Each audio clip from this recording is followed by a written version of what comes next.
Giorno Giovanna is one of 4 of Dio's sons, his brothers being Donatello versus Ugallo and Rikael. And Giorno was so different from his other brothers that he's the only one to actually have a significant part.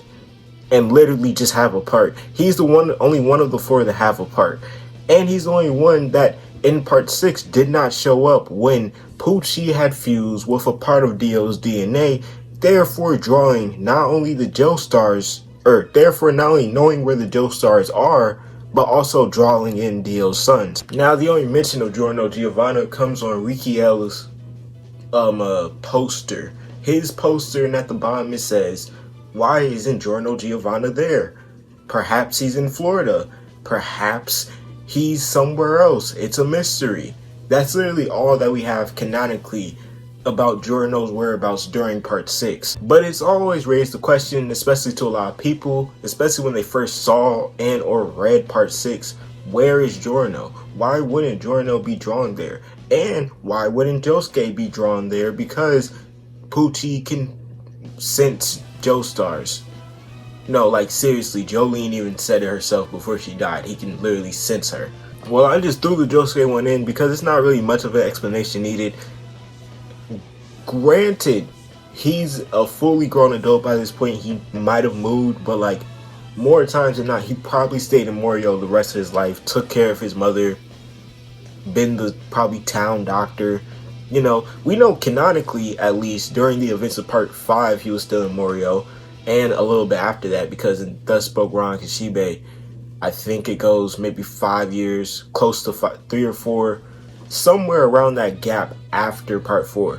Okay, I actually found the timeline I'm pulling up. He was 27 in 2006 in this Rohan OVA, and I'm pretty sure Josuke appeared, but his face wasn't shown because Rohan fucking hates him, so we only saw the back of his head. So that confirms Josuke at least stayed in Morio like 7 or 8 years after the events of part 4. Meaning he was like 24, 25. No, he was 23, 24. I thought he was 17 during part 4 for a second. My bad. But back to Giorno. Giorno is the oldest of Dio's sons. If I remember correctly, if he was 15 in 2001, he's 25 come Stone Ocean. 25 about to...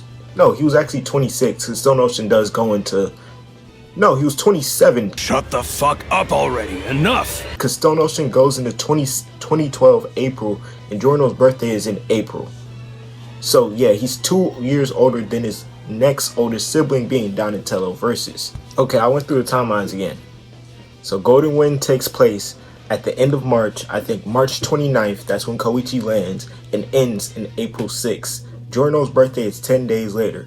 So that means come 2011, November 2011, or October 2011, he was 26.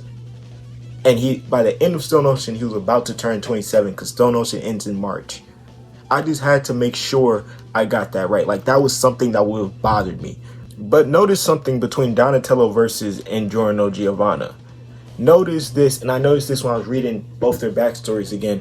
Donatello versus backstory is so similar to Giorno's, is actually insane. The only difference is Donatello versus wasn't getting beat.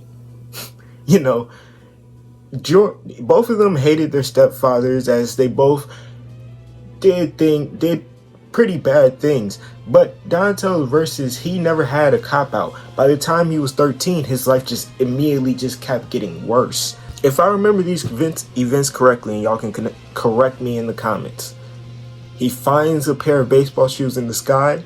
He finds out they were owned by a baseball legend that were going to be given to disabled children. He tells the judge they fell out the sky. The judge sends him to juvie. They find out that he really didn't do the crime like 4 months later. But this is, I think, after he ends up walking around. He trips on a knife, and it gets a cut in his hand that infects him, but it belonged to an inmate. And that inmate beat him up regularly because he blew his knife hiding spot. Yeah, his life is just horrible. Like, even when we meet him, he's in despair because he's robbing a place and he got shot. You know what I mean? And the reason I find them to be so similar is because I think Donatello versus is kind of like what Giorno would have been had he not had that gangster that he saved that day when he was 5. Because remember, his stepdad really didn't like him, and his mom really didn't care. Giorno's life before then, it was so sad. He's like, the backstory said he stopped crying when he was an infant because he knew no one was coming to save him. Do you know how terrible that is?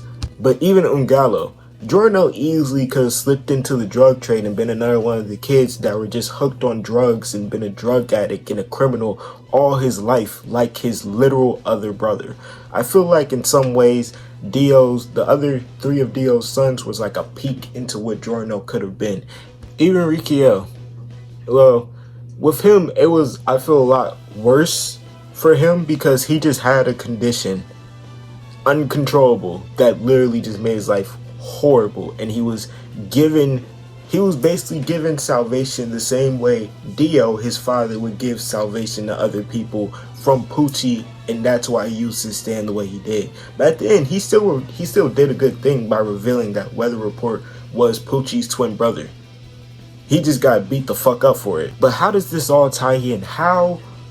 Why wasn't Giorno just drawn to Pucci, who now had this Joestar curse mark? Well, we have to think back to part 5. In part 5, Giorno, the first of Dio's sons, he, being the first, would have had the least amount of Dio's blood, as it's confirmed that even during he could not fully control Jonathan Joestar's body. We can say when Giorno was conceived, he had even less of a control on that, and as the years went on, he just gained more control. That's why his sons just were turned out different, really. And another had continuous bad luck continuously fall on him again and again and again. They didn't have anything going for their lives. They didn't even have the basics of any type of conviction. Hell, most of them were in straight up horrible positions right before Pucci met them. Rikiel was literally at home, anxious, with a fatal condition where he couldn't do anything. Ungalo was a drug dealer who was about to slice Pucci's neck for no reason, really, because he was trying to rob him, and Pucci literally just said, "Hey, we're just naturally drawn together," and he deadass tried to cut his neck. All of them literally had nothing. They had no conviction, they had no goal, they went on no adventures, they did nothing. They were career criminals and drug addicts and just shut-in inside nerds.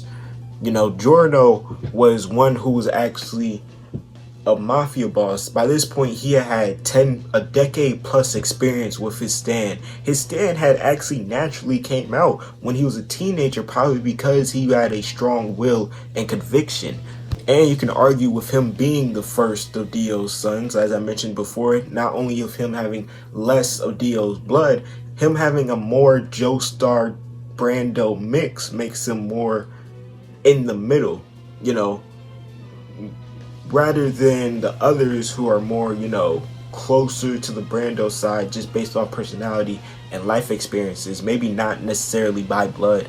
But then that also brings the question, well, why didn't he help the Joestars if he has such a strong conviction and such a strong will?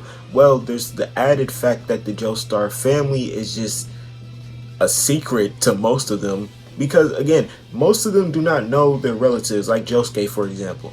He has no reference of existence of Jolene. He doesn't know who Giorno is. Hell, he probably doesn't even know who fucking Holly is. He literally only knows Jotaro and his father, because the Joestar family is so split up across different continents and different places. They don't keep in touch. And on top of that, it would make sense why Giorno wasn't necessarily naturally drawn to Pucci, because the other 3 were literally seeking out something in their lives. All 3 of their lives were very unfulfilling. They didn't like their lives. Some of them were anxious. One of them was a drug user. Add that to the fact that Giorno, which also knows this, he's so different from the other Joestars. You look at Jonathan, his goal was to kill Dio. Joseph's goal originally was to get Speedwagon back, then it was to stop the Pyramid. Jotaro's goal was to kill Dio. Josuke's goal was to kill Kira. Jolene's goal was to kill Pucci. Giorno was the only one who had an actual goal that was set for a decade plus, and he acted on that goal by rising in the ranks and coming at the boss. He's the only one who actually completed what would be a set goal. So I feel like that would complete the story of which he would call to him. And even then, you don't necessarily have to question Giorno not going to the Joestars, because even when you look in part 5, when Jotaro was in Italy, Giorno wasn't naturally drawn to him. Giorno wasn't even naturally anywhere near him. Jotaro and Giorno never even officially meet. You know what I mean? Giorno has no reference necessarily of any of the other Joestars at all, unless Koichi randomly travels to Italy and tells him about the other Joestars and tells him about Jotaro or Josuke or Joseph. I don't know, I've always felt like it made sense. Giorno's just not there. And it's not just because he's super overpowered. It's because he's completed his story. He's completed his goal. So now he's not necessarily a Brando, or he's not necessarily a Joestar. He's just Giorno Giovanna, because he's the only one, again, who set out a goal and reached it in the main universe. In the alternate universe, that is completely different.